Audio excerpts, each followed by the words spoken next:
It's rare in one's life beyond childhood that someone finds something that they consider their favorite. Sure, as a kid, every new media release may be your new favorite thing ever, but as you get older, that level of love and nostalgia for things that really connected with you at a younger age can make it difficult for new experiences to really connect so deeply with you that they can break past those nostalgic barriers and become so beloved. So, you truly found something special to you when an experience comes around in your adult life that breaks through all of those barriers to become something you enjoy beyond everything else. And that recently happened to me with an amazing, pretty recent game release called Metaphor Re Fantazio.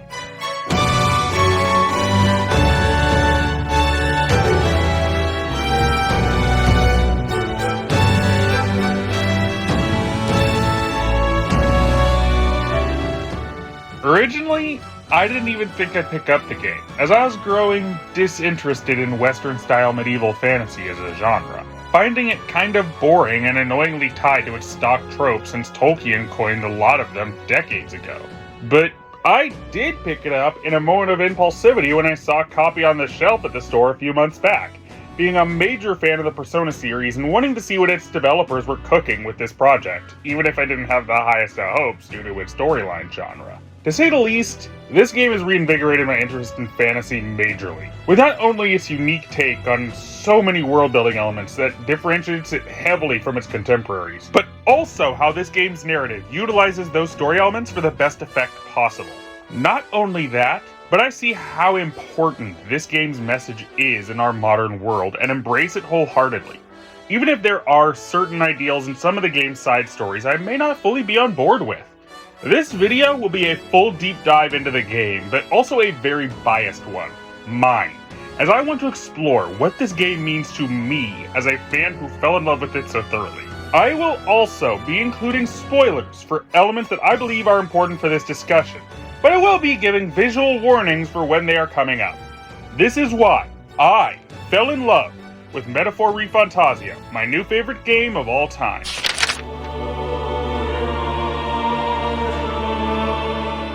Metaphor Re Fantazio is a JRPG/life simulator game with heavy emphasis on world building and narrative.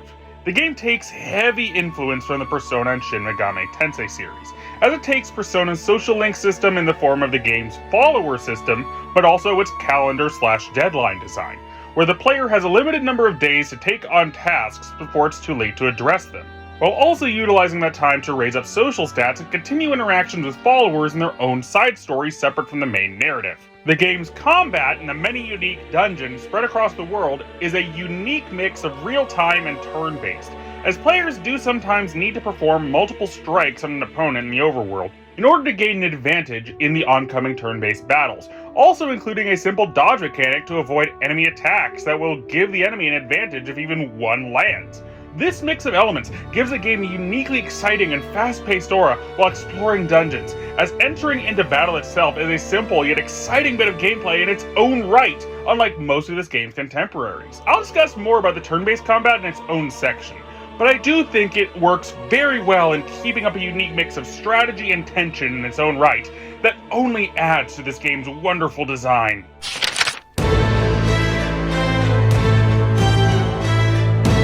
Metaphor's world is a very unique one in terms of its setting and tone, as fantasy worlds in gaming tend to fall into three extremes a large amount of the time. Either very goofy and cartoonish with some darker elements like the Dragon Quest series, more gritty, realistic, textured fantasy worlds like that of the Elder Scrolls or Dragon Age, or desolate, decrepit, dark, almost apocalyptic wastelands in a similar manner to most of the Soulsborne series. Metaphor is a unique beast, as well it does have a large amount of darker, more serious, and even disturbing elements to its world building. The game's tone pays a lot more attention to balancing these elements to make the world feel a lot more varied and alive as opposed to sticking to one particular tone. Metaphor's world is one entrenched deep in prejudice and struggle, as there are many different unique races and tribes who should be able to live in harmony with one another, but are unable to do so due to the influences of their society, stereotypes, and religious fervor keeping them wary of one another. From the horn-headed Clamar, who are clearly the top of the proverbial food chain, with a large amount of the seats of power in the world held by members of their tribe, to the Ujif, who are the most visually distinct of all the races, being less humanoid than the others, but struggle heavily due to their natural nocturnal instincts and how they've been treated, making them isolationists who have difficulty interacting with the other tribes. There are tons of different, visually distinct races in this game that all have an important part to play in this world, like the Resant, who look like they came right out of the Jack games, or the Nydia, who are commonly stereotyped as liars and tricksters, and how that stereotyping has affected them as a people. The main instigator of the struggle between these varied races is the state-sanctioned religion, Sanctism, a very powerful, very dogmatic, monotheistic religion that has a sway over the world's citizenry and how the world's history is relayed to their people. All but one of the tribes swears by this religion in massive numbers, and the only one that does not, the Mustari, are commonly treated as outsiders and villainous by the people due to their differing beliefs, making them a fascinating contrast with the others. Despite all this darkness and suffering, this is still a world where the majority of people are still able to live somewhat enjoyable, fulfilling lives, and even enjoy a relative amount of comfort, even if others have to struggle for similar luxuries. This is also a massively varied and interesting world to explore physically. From large cities, small little cliffside towns, bayside harbor towns, forests, islands, oceans, decrepit battlefields, snowy peaks. There is a lot of variety and design in this world between all the explorable areas and dungeons that you really get a sense of its history and life to this world that is far beyond what most other games can truly showcase.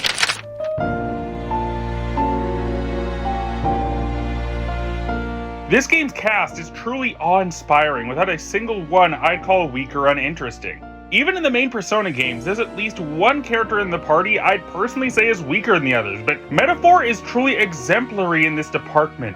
From a cast of wonderful heroes and allies, to some of the most uniquely hateable or interesting antagonists I've ever encountered. Some of my personal favorites include Juna, a flighty Nydia songstress with a deep and abiding care for her art and craft as a musician, but also who has a strong sense of empathy that drives her to help people however she can, even if the stereotypes upon her race have driven her into engaging in some more duplicitous behavior befitting of said unfortunate stereotype. Or Nuris, a Nishika mechanist with a constantly active mind that drives him to be constantly inventing and altering the resulting inventions with an enthusiasm for his work, despite his own insecurities about his lack of combat ability.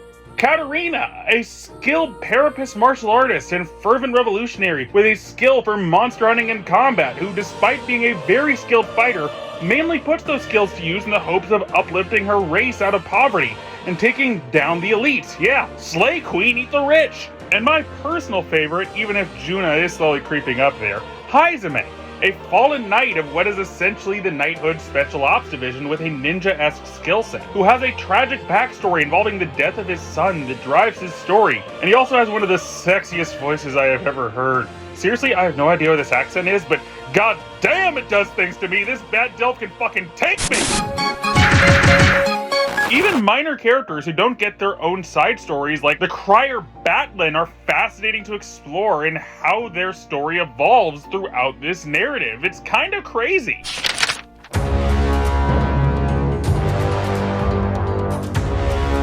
This game borrows heavily from two different games, Bravely Default and Shin Megami Tensei. The way it borrows from the former is in this game's wonderful class system, archetypes.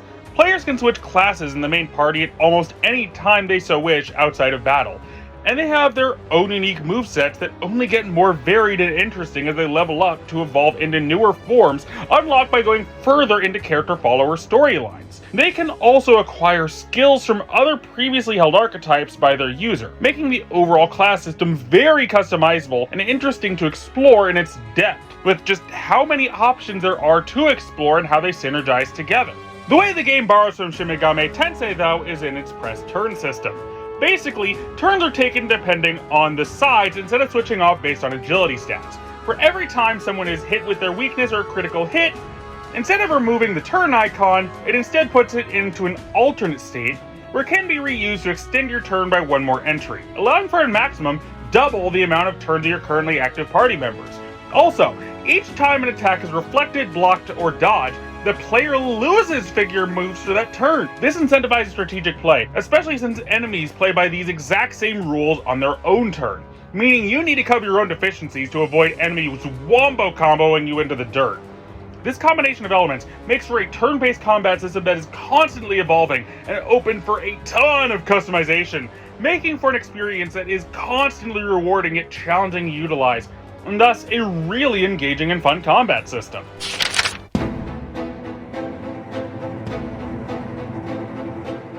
Before going too much further, I do feel the need to note some of the few areas of weaknesses this game has. After all, no project is absolutely perfect, so even something that is my favorite can have some flaws. The first of these is how Metaphor handles endgame content. The game's endgame super bosses can be annoying in their design, as by the way they're handled, they need to be taken down in a very specific way, with a very specific group of archetypes, and that really does go against the game's design and the customizability of the archetype system right at the end. The worst of these is the Devourer of the Stars, who reflects literally everything except almighty damage, meaning you have to have skills that remove resistances to do any form of damage, and those skills are annoyingly rare in this game's list of archetypes. The other issues I have is that I'm not so approving of how the game narratively handles two of its side stories, specifically Katarina's and Neris's. I get what they were attempting in their messages, but Katarina's story feels a bit unfortunately lacking in nuance towards the realities of the problems excessive capitalism can cause from the higher-ups, making her original pre-character development stance on the issues a more proper response to the evils of the class system than her later, bizarrely less understanding values. Neris's story, however, has a lot of build-up and interesting ideas to explore around the character and his personal journey, but I feel a major disappointment after how long it truly takes to see his story play out and be put together. As you can see though, these are very nitpicky, small flaws for a project as large as this.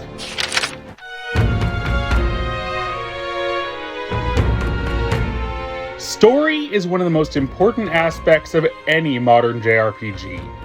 Metaphor knows that, and has crafted a unique narrative that really touches on a lot of interesting themes to explore. To give a basic summary, after the death of the land's previous king, it is revealed that he established a spell before his passing that would basically establish the land's first example of democracy, as the next in line for the crown will be chosen subconsciously by the people. This puts two major factions into conflict for the people's affections in order to gain power.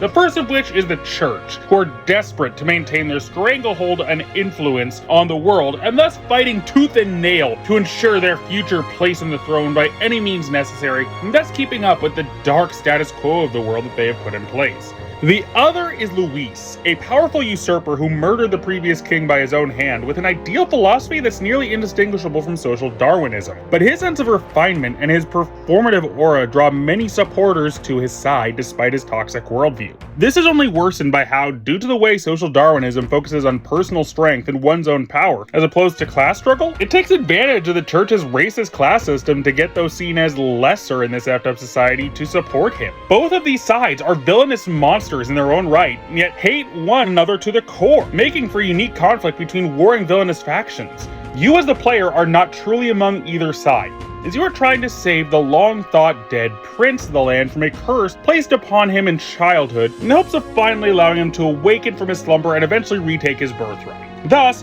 working in the prince's stead to gain support in the current nationwide election. This basic plot concept is a unique one, seeing a world gripped in the fervor of its first election and forced by magical means, and makes for a constantly engaging, powerful story to explore in its own right that I have nothing but praise for.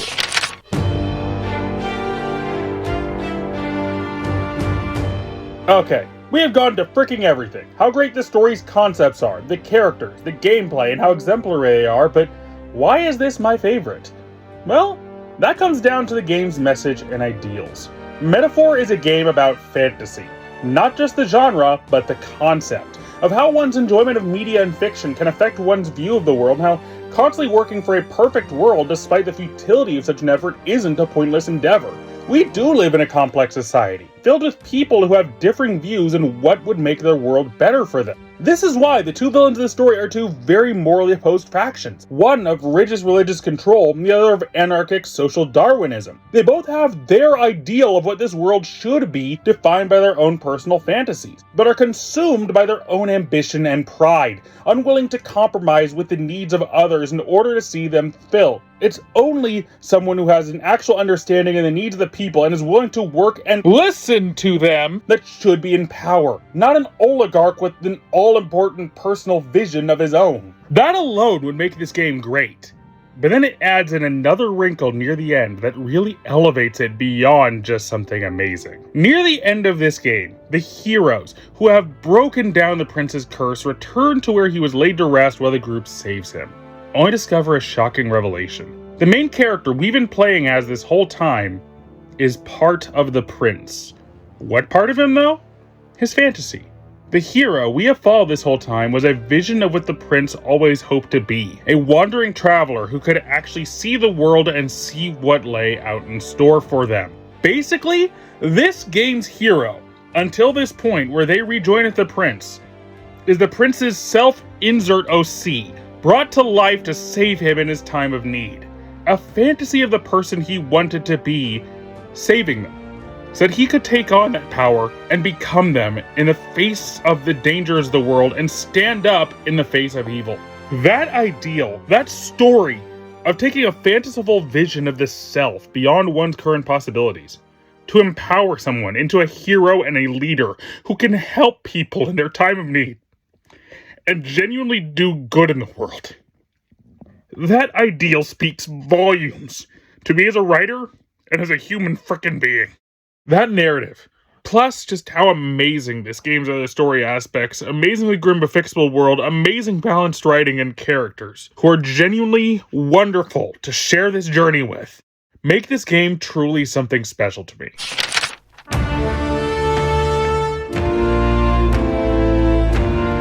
This game may not be perfect, but no game is. And even in those flaws, it only makes me more appreciative of where this game soars to the heavens. I may not know what comes next here. Perhaps a sequel? Perhaps this was just a one-off experiment before returning to status quo, but no matter what it is, I'm happy that this amazing work of art got to see the light of day. This has been Tendo the Diving Seal, and thank you for indulging me in such a different project for the channel. I'll see you next time.